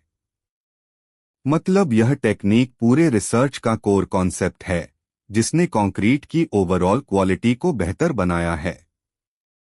अब हम स्लाइड के मेन पॉइंट्स को डिटेल में समझते हैं। Improved packing density reduces internal voids. जब पार्टिकल पैकिंग सही तरीके से ऑप्टिमाइज की जाती है तो एग्रीगेट्स के बीच की खाली जगह यानी इंटरनल वॉइड्स कम हो जाती हैं। कम वॉइड्स का मतलब है कि कंक्रीट ज्यादा डेंस और कॉम्पैक्ट हो जाता है, जिससे उसकी स्ट्रेंथ और ड्यूरेबिलिटी दोनों इंप्रूव होती हैं। Enhanced bonding between RAP aggregates and cement. जब वॉइड्स कम होते हैं तो एग्रीगेट्स और सीमेंट पेस्ट के बीच बॉन्डिंग बेहतर हो जाती है। यह बॉन्डिंग रैप कंक्रीट के लिए बहुत इंपॉर्टेंट है क्योंकि रैप एग्रीगेट्स के ऊपर बिटुमेन कोटिंग होती है जो बॉन्डिंग को अफेक्ट कर सकती है। लेकिन ऑप्टिमाइज्ड पैकिंग के कारण बॉन्डिंग इंप्रूव होती है और लोड ट्रांसफर एफिशिएंटली होता है। Increased compressive strength and durability. जब डेंसिटी बढ़ती है और बॉन्डिंग बेहतर होती है तो इसका डायरेक्ट इफेक्ट कंप्रेसिव स्ट्रेंथ और ड्यूरेबिलिटी पर पड़ता है।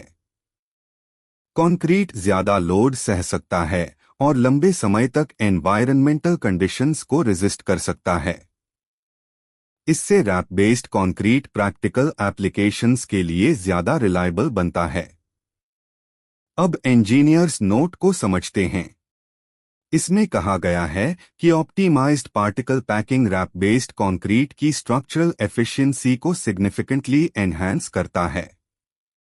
मतलब ओवरऑल परफॉर्मेंस, स्ट्रेंथ, ड्यूरेबिलिटी और स्टेबिलिटी सभी इंप्रूव होते हैं। Overall understanding. अगर हम पूरी रिसर्च को समराइज करें तो optimized particle packing RAP concrete के परफॉर्मेंस इंप्रूवमेंट की टेक्निक है और यही टेक्निक इसे कन्वेंशनल कंक्रीट के एक स्ट्रॉन्ग और सस्टेनेबल अल्टरनेटिव के रूप में एस्टैब्लिश करती है। इस स्लाइड के बाद हम फाइनल क्लोजिंग की तरफ बढ़ेंगे जहां हम पूरे प्रेजेंटेशन को प्रोफेशनली कंक्लूड करेंगे। Engineering significance. अब तक हमने रैप बेस्ड कंक्रीट के टेक्निकल एस्पेक्ट्स, टेस्टिंग, रिजल्ट्स और फ्यूचर स्कोप को समझ लिया है। अब इस स्लाइड में हम यह समझेंगे कि इस पूरी रिसर्च का इंजीनियरिंग फील्ड में एक्चुअल सिग्निफिकेंस क्या है। यह प्रैक्टिकल वर्ल्ड में इंजीनियर्स के लिए क्यों इंपॉर्टेंट है। स्लाइड की शुरुआत में बताया गया है कि इस रिसर्च के फाइंडिंग्स रिसाइकल्ड मटेरियल्स के डिजाइन और एप्लीकेशन को इंप्रूव करने में वैल्यूएबल इंसाइट्स देते हैं। मतलब यह रिसर्च सिर्फ थ्योरी तक लिमिटेड नहीं है, बल्कि यह इंजीनियर्स को रियल कंस्ट्रक्शन प्रोजेक्ट्स में बेटर डिसीजंस लेने में मदद करती है। अब हम स्लाइड के मेन पॉइंट्स को डिटेल में समझते हैं। Promotes sustainable infrastructure development. इस रिसर्च का सबसे बड़ा इम्पैक्ट सस्टेनेबिलिटी पर है। रैप मटेरियल्स का यूज करने से नेचुरल रिसोर्सेज की डिमांड कम होती है और कंस्ट्रक्शन वेस्ट भी रिड्यूस होता है। इससे eco friendly infrastructure development possible होता है, जो आज के टाइम में बहुत जरूरी है। Improves efficiency of recycled construction materials. पहले रिसाइकल्ड मटेरियल्स को कम एफिशिएंट माना जाता था, लेकिन इस रिसर्च ने दिखाया कि ऑप्टिमाइज्ड पार्टिकल पैकिंग के थ्रू इनकी एफिशिएंसी सिग्निफिकेंटली इंप्रूव की जा सकती है। मतलब अब रिसाइकल्ड मटेरियल्स भी हाई परफॉर्मेंस एप्लीकेशंस में कॉन्फिडेंटली यूज किए जा सकते हैं। Supports environmentally responsible engineering practices. यह पॉइंट इंजीनियरिंग एथिक्स और रिस्पॉन्सिबिलिटी से जुड़ा हुआ है। आज के समय में इंजीनियर्स की जिम्मेदारी सिर्फ स्ट्रॉन्ग स्ट्रक्चर्स बनाना नहीं है, बल्कि एनवायरनमेंट को प्रोटेक्ट करना भी उतना ही जरूरी है। रैप टेक्नोलॉजी इस बैलेंस को अचीव करने में मदद करती है। परफॉर्मेंस भी मेंटेन होती है और एनवायरनमेंटल इम्पैक्ट भी कम होता है। अब इंजीनियर्स नोट को समझते हैं। इसमें कहा गया है कि engineering innovations sustainable construction technologies को आगे बढ़ाने में की रोल निभाती हैं। मतलब नई टेक्नोलॉजीज और रिसर्च इनोवेशंस के थ्रू हम कंस्ट्रक्शन इंडस्ट्री को ज्यादा एफिशिएंट और इको फ्रेंडली बना सकते हैं। Overall understanding. अगर हम इस स्लाइड को समराइज करें तो यह रिसर्च इंजीनियर्स को एक ऐसा प्रैक्टिकल सॉल्यूशन देती है जो स्ट्रॉन्ग भी है, इकोनॉमिकल भी है और एनवायरमेंटली सस्टेनेबल भी है। यह सिर्फ एक मटेरियल इंप्रूवमेंट नहीं है, बल्कि कंस्ट्रक्शन इंडस्ट्री के फ्यूचर डायरेक्शन को डिफाइन करने वाला अप्रोच है। अब इसके बाद हम फाइनल क्लोजिंग की तरफ बढ़ेंगे, जहां हम पूरे प्रेजेंटेशन को प्रोफेशनली कंक्लूड करेंगे और ऑडियंस से कनेक्ट करेंगे। Practical benefits. अब तक हमने रैप बेस्ड कंक्रीट के टेक्निकल एस्पेक्ट्स, परफॉर्मेंस इवैल्यूएशन और इंजीनियरिंग सिग्निफिकेंस को समझ लिया है। अब इस स्लाइड में हम सबसे इंपॉर्टेंट चीज पर फोकस करेंगे। इसका प्रैक्टिकल यूज क्या है? रियल वर्ल्ड कंस्ट्रक्शन प्रोजेक्ट्स में इसके एक्चुअल बेनिफिट्स क्या हैं? स्लाइड की शुरुआत में बताया गया है कि रैप मटेरियल्स का एप्लीकेशन मॉडर्न इंफ्रास्ट्रक्चर प्रोजेक्ट्स में कई प्रैक्टिकल बेनिफिट्स प्रोवाइड करता है। मतलब यह सिर्फ रिसर्च तक लिमिटेड नहीं है, बल्कि यह डायरेक्टली फील्ड एप्लीकेशंस में यूज हो सकता है और मेजरेबल फायदे देता है। अब हम इसके मेन पॉइंट्स को डिटेल में समझते हैं। Reduced construction material costs. Construction industry में कॉस्ट एक बहुत बड़ा फैक्टर होता है। जब हम रैप मटेरियल्स यूज करते हैं तो हमें नए एग्रीगेट्स और रॉ मटेरियल्स कम खरीदने पड़ते हैं। इससे overall project cost significantly reduce होती है, स्पेशली लार्ज स्केल प्रोजेक्ट्स जैसे हाईवेज, एक्सप्रेसवेज और अर्बन इंफ्रास्ट्रक्चर में। यह कॉस्ट सेविंग बहुत ज्यादा इंपैक्टफुल होती है। Efficient utilization of recycled resources. यह पॉइंट रिसोर्स मैनेजमेंट से जुड़ा हुआ है। RAP materials basically recycled asphalt होते हैं, जो अदरवाइज वेस्ट बन जाते। लेकिन जब हम इन्हें रीयूज करते हैं तो वेस्ट रिड्यूस होता है, रिसोर्सेस का एफिशिएंट यूटिलाइजेशन होता है, सर्कुलर इकोनॉमी को सपोर्ट मिलता है। इसका मतलब हम एग्जिस्टिंग मटेरियल्स को मैक्सिमम वैल्यू तक यूज कर रहे हैं। Improved sustainability of infrastructure development. यह सबसे इंपॉर्टेंट लॉन्ग टर्म बेनिफिट है। सस्टेनेबिलिटी आज के टाइम में कंस्ट्रक्शन इंडस्ट्री की सबसे बड़ी रिक्वायरमेंट है। रैप मटेरियल्स यूज करने से एनवायरनमेंटल इम्पैक्ट कम होता है, कार्बन फुटप्रिंट रिड्यूस होता है, नेचुरल रिसोर्सेस कंसर्व होते हैं। इससे इंफ्रास्ट्रक्चर डेवलपमेंट फ्यूचर फ्रेंडली बनता है। अब इंजीनियर्स नोट को समझते हैं। इसमें कहा गया है कि रैप टेक्नोलॉजी का प्रैक्टिकल इंप्लीमेंटेशन कॉस्ट इफेक्टिव और एनवायरमेंटली फ्रेंडली कंस्ट्रक्शन को सपोर्ट करता है।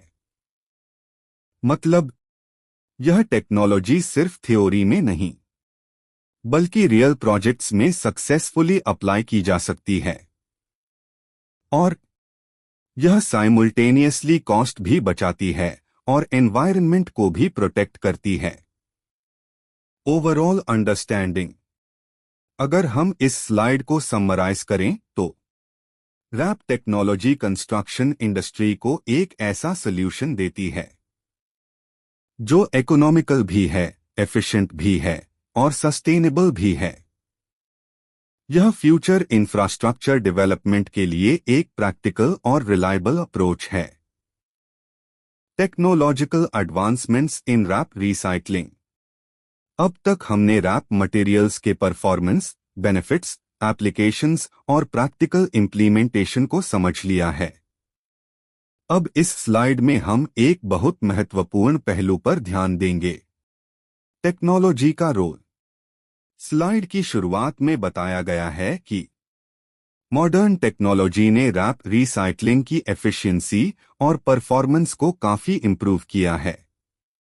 इसका मतलब यह है कि पहले जो रिसाइकलिंग प्रोसेसेस लिमिटेड और कम एफिशिएंट थे, आज एडवांस्ड टेक्नोलॉजी के कारण वे ज्यादा एक्यूरेट, फास्टर और रिलायबल बन गए हैं। अब हम स्लाइड के तीनों मेन पॉइंट्स को डिटेल में समझते हैं। Advanced asphalt recycling plants. आज के समय में एस्फाल्ट रिसाइकलिंग के लिए हाईली एडवांस्ड प्लांट्स यूज किए जा रहे हैं। इन प्लांट्स में कंट्रोल्ड टेम्परेचर सिस्टम्स होते हैं, बेहतर मिक्सिंग मैकेनिज्म्स होते हैं, प्रेसाइज मटेरियल प्रोपोर्शनिंग होता है। इससे रैप मटेरियल्स को प्रोसेस करना ज्यादा एफिशिएंट और कंसिस्टेंट हो जाता है। पहले ट्रेडिशनल मेथड्स में मटेरियल क्वालिटी वेरी करती थी, लेकिन अब मॉडर्न प्लांट्स यूनिफॉर्म क्वालिटी सुनिश्चित करते हैं। Automated material processing systems. Automation ने रैप रिसाइकलिंग को एक नए लेवल पर पहुंचा दिया है। अब मैन्युअल डिपेंडेंसी कम हो गई है और sensors, digital control systems, automated feeders का यूज किया जाता है। इससे ह्यूमन एरर कम होता है, प्रोसेस एक्यूरेसी बढ़ती है, प्रोडक्शन स्पीड इंप्रूव होती है। मतलब ओवरऑल सिस्टम ज्यादा रिलायबल और एफिशिएंट बन जाता है। Improved pavement recycling techniques. यह पॉइंट डायरेक्टली फील्ड एप्लीकेशन से जुड़ा हुआ है। आज नई रिसाइकलिंग टेक्निक्स डेवलप की गई हैं, जैसे hot in place recycling, cold recycling, full depth reclamation. In techniques की मदद से एग्जिस्टिंग पेवमेंट को एफिशिएंटली रीयूज किया जा सकता है। कंस्ट्रक्शन टाइम कम होता है, कॉस्ट भी रिड्यूस होती है और सबसे इंपॉर्टेंट, एनवायरनमेंटल इम्पैक्ट भी काफी कम हो जाता है। अब इंजीनियर्स नोट को समझते हैं। इसमें कहा गया है कि टेक्नोलॉजी रिसाइकल्ड कंस्ट्रक्शन मटेरियल्स की एफिशिएंसी बढ़ाने में की रोल निभाती है। मतलब अगर टेक्नोलॉजी एडवांस्ड होगी तो रिसाइकलिंग प्रोसेस भी एफिशिएंट होगा और फाइनल कंस्ट्रक्शन मटेरियल की क्वालिटी भी बेहतर होगी। Overall understanding. अगर हम इस स्लाइड को समराइज करें तो रैप टेक्नोलॉजी की सक्सेस का एक बड़ा कारण मॉडर्न टेक्नोलॉजिकल एडवांसमेंट्स हैं। टेक्नोलॉजी ने प्रोसेस को फास्टर बनाया, क्वालिटी को इंप्रूव किया और सस्टेनेबिलिटी को एनहांस किया। Implementation challenges. अब तक हमने रैप टेक्नोलॉजी के एडवांटेजेस, एप्लीकेशंस, ग्लोबल यूसेज और रिसर्च कॉन्ट्रिब्यूशंस को समझा। लेकिन किसी भी इंजीनियरिंग सॉल्यूशन की तरह इसके साथ कुछ चैलेंजेस भी जुड़े होते हैं, जिन्हें समझना और एड्रेस करना बहुत जरूरी होता है। स्लाइड की शुरुआत में बताया गया है कि रैप टेक्नोलॉजी कई एडवांटेजेस देती है, लेकिन इंप्लीमेंटेशन के दौरान कुछ चैलेंजेस को हैंडल करना पड़ता है। मतलब टेक्नोलॉजी अच्छी है, लेकिन प्रॉपर प्लानिंग और कंट्रोल के बिना डिजायर्ड रिजल्ट्स नहीं मिलेंगे। अब हम तीनों चैलेंजेस को डिटेल में समझते हैं। वेरिएबिलिटी इन रिसाइकल्ड मटेरियल्स। यह रैप टेक्नोलॉजी का सबसे बड़ा चैलेंज है। रिसाइकल्ड मटेरियल्स हमेशा यूनिफॉर्म नहीं होते, क्योंकि वे अलग अलग सोर्सेस से आते हैं। इसका मतलब एग्रीगेट साइज वेरिएशन हो सकता है, बिटुमेन कंटेंट अलग अलग हो सकता है, मटेरियल प्रॉपर्टीज इनकंसिस्टेंट हो सकती हैं। इस वेरिएबिलिटी के कारण मिक्स डिजाइन करना थोड़ा कॉम्प्लेक्स हो जाता है। इसलिए इंजीनियर्स को प्रॉपर टेस्टिंग और कैरेक्टराइजेशन करना पड़ता है ताकि कंसिस्टेंट परफॉर्मेंस इंश्योर किया जा सके। Proper quality control during mixing. यह दूसरा बहुत इंपॉर्टेंट चैलेंज है। अगर मिक्सिंग प्रोसेस सही तरीके से कंट्रोल नहीं किया गया तो फाइनल कंक्रीट की क्वालिटी डायरेक्टली अफेक्ट होती है। यहां इंजीनियर्स को ध्यान रखना होता है सही प्रोपोर्शनिंग, यूनिफॉर्म मिक्सिंग, टेम्परेचर कंट्रोल। अगर इनमें से कोई भी चीज गलत हुई तो स्ट्रेंथ और ड्यूरेबिलिटी दोनों कॉम्प्रोमाइज हो सकते हैं। इसलिए क्वालिटी कंट्रोल एक क्रिटिकल फैक्टर बन जाता है। Field performance monitoring. यह चैलेंज लॉन्ग टर्म परफॉर्मेंस से जुड़ा हुआ है। लैब में रिजल्ट्स अच्छे मिल सकते हैं, लेकिन रियल फील्ड कंडीशंस अलग होती हैं। Traffic load, environmental exposure, moisture variations. इसलिए रैप बेस्ड पेवमेंट्स का फील्ड मॉनिटरिंग जरूरी होता है। इससे इंजीनियर्स को यह समझने में मदद मिलती है कि एक्चुअल कंडीशंस में मटेरियल कैसे परफॉर्म कर रहा है, और अगर कोई इशू है तो उसे टाइमली एड्रेस किया जा सके। अब इंजीनियर्स नोट को समझते हैं।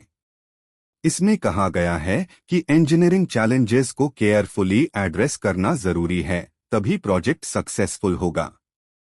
मतलब चैलेंजेस होना प्रॉब्लम नहीं है, बल्कि उन्हें इग्नोर करना प्रॉब्लम है। अगर हम इन चैलेंजेस को प्रॉपरली हैंडल करें तो रैप टेक्नोलॉजी बहुत इफेक्टिव और रिलायबल बन सकती है। Overall understanding.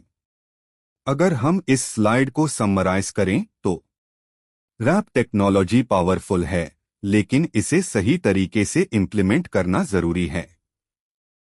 यह प्रॉपर मटेरियल सिलेक्शन मांगती है, स्ट्रिक्ट क्वालिटी कंट्रोल मांगती है और कंटिन्यूअस मॉनिटरिंग मांगती है। जब ये सभी चीजें सही तरीके से की जाती हैं तभी हमें इसका फुल बेनिफिट मिलता है। फ्यूचर इनोवेशंस इन rap technology.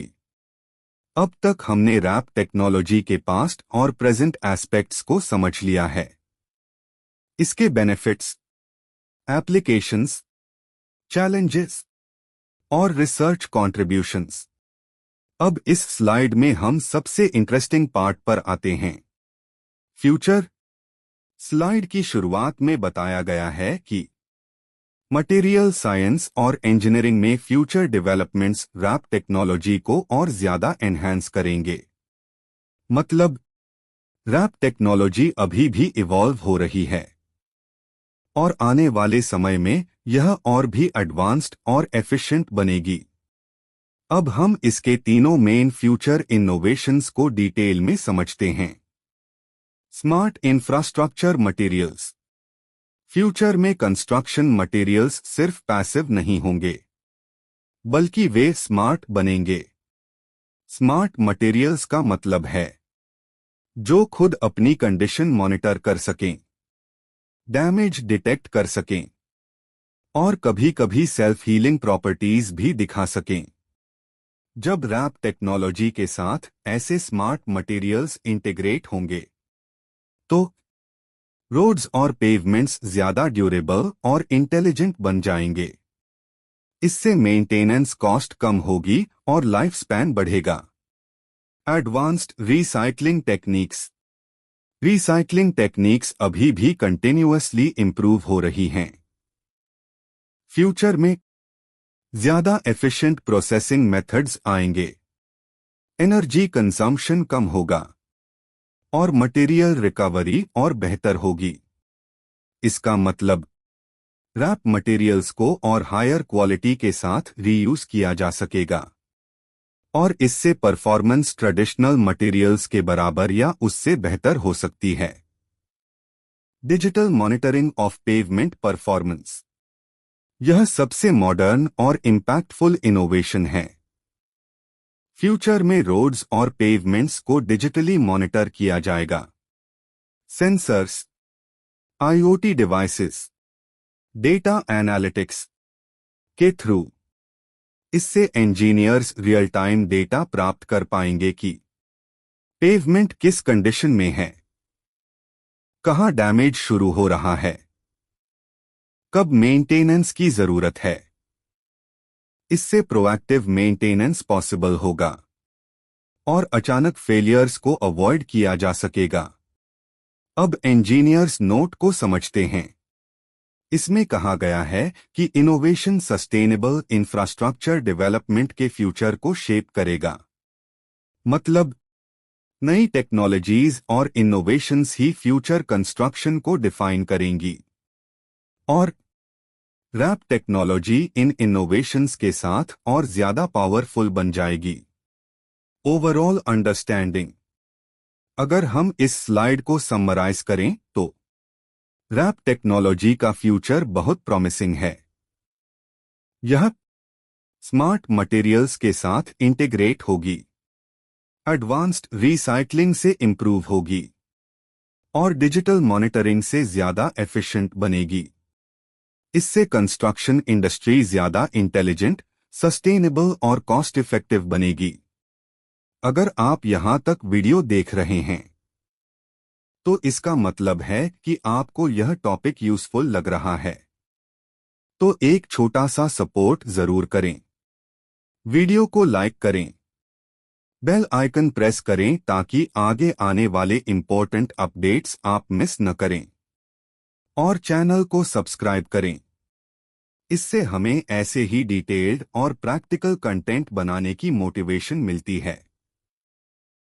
Civil engineering infrastructure (CI). अब तक हमने रैप टेक्नोलॉजी, उसका परफॉर्मेंस, एप्लीकेशंस, सस्टेनेबिलिटी और फ्यूचर इनोवेशंस को डिटेल में समझा। लेकिन नॉलेज तभी वैल्यूएबल होती है जब उसे प्रैक्टिकल वर्ल्ड में अप्लाई किया जाए। इसी पर्पस के लिए civil engineering infrastructure (CI) platform बनाया गया है। यह एक ऐसा लर्निंग प्लेटफॉर्म है जहां रोड कंस्ट्रक्शन की प्रैक्टिकल नॉलेज, रैप टेक्नोलॉजी का real world implementation, quality testing methods, field based engineering experience, इन सभी को आसान और प्रैक्टिकल तरीके से सिखाया जाता है। अगर आप सिविल इंजीनियरिंग फील्ड में ग्रो करना चाहते हैं तो सीआई आपको सिर्फ थ्योरी नहीं बल्कि प्रैक्टिकल एक्सपोजर देता है। CI platform connection. Civil engineering infrastructure official website https://civilenginfra.my.cnva.sit/ civil engineering infrastructure YouTube channel https://www.youtube.com/8civilenginfra। Civil engineering infrastructure Instagram https://www.instagram.com/civilenginfra। Civil engineering infrastructure Facebook https://www.facebook.com/share/1bozh6cbs/। Civil engineering infrastructure LinkedIn https://www.linkedin.com/in/rhulpndy-caval। यह सभी platforms एक ही उद्देश्य के लिए हैं, आपको practical civil engineering knowledge देना, industry ready skills develop करना और रियल वर्ल्ड इंफ्रास्ट्रक्चर प्रोजेक्ट्स से जोड़ना। Engagement continuity. अगर आप सिविल इंजीनियरिंग, रोड कंस्ट्रक्शन और रैप टेक्नोलॉजी को प्रैक्टिकल तरीके से सीखना चाहते हैं तो सिविल इंजीनियरिंग इंफ्रास्ट्रक्चर से जरूर जुड़े। Slide 47। Thank you. Final closing. तो इस पूरे सेशन में हमने रैप बेस्ड कंक्रीट टेक्नोलॉजी और पार्टिकल पैकिंग ऑप्टिमाइजेशन को डिटेल में समझा, जहां हमने जाना कि कैसे रिसाइकल्ड मटेरियल्स का सही उपयोग न सिर्फ परफॉर्मेंस इंप्रूव करता है बल्कि सस्टेनेबल इंफ्रास्ट्रक्चर डेवलपमेंट को भी मजबूत बनाता है। यह सिर्फ एक टॉपिक नहीं है बल्कि फ्यूचर सिविल इंजीनियरिंग का एक महत्वपूर्ण डायरेक्शन है। आगे के लिए आप क्या कर सकते हैं? सिविल इंजीनियरिंग कॉन्सेप्ट्स को कंटिन्यू सीखते रहें, सस्टेनेबल कंस्ट्रक्शन टेक्नोलॉजीज को एक्सप्लोर करें, रियल वर्ल्ड इंफ्रास्ट्रक्चर एप्लीकेशंस को समझें और सबसे इंपॉर्टेंट, सिविल इंजीनियरिंग इंफ्रास्ट्रक्चर के साथ जुड़े रहें ताकि आपको ऐसे ही प्रैक्टिकल और फील्ड बेस्ड नॉलेज मिलता रहे। अगर आपको यह कंटेंट वैल्यूएबल लगा हो तो सिविल इंजीनियरिंग इंफ्रास्ट्रक्चर को सपोर्ट करें, यूट्यूब पर सब्सक्राइब करें, बेल आइकन प्रेस करें ताकि कोई भी अपडेट मिस न हो और अपने दोस्तों के साथ शेयर करें जो सिविल इंजीनियरिंग फील्ड में हैं। यह सिर्फ एक चैनल नहीं है बल्कि एक लर्निंग कम्युनिटी है जहां नॉलेज शेयर करके हम सब ग्रो करते हैं। इंजीनियर्स नोट: नॉलेज शेयरिंग ही वह फाउंडेशन है जो इंजीनियरिंग कम्युनिटी को स्ट्रॉन्गर बनाता है और फ्यूचर इंफ्रास्ट्रक्चर को बेहतर बनाता है। आपका बहुत बहुत धन्यवाद इस पूरे लर्निंग जर्नी का हिस्सा बनने के लिए। हम जल्द ही फिर मिलेंगे एक नए टॉपिक और प्रैक्टिकल इंसाइट्स के साथ।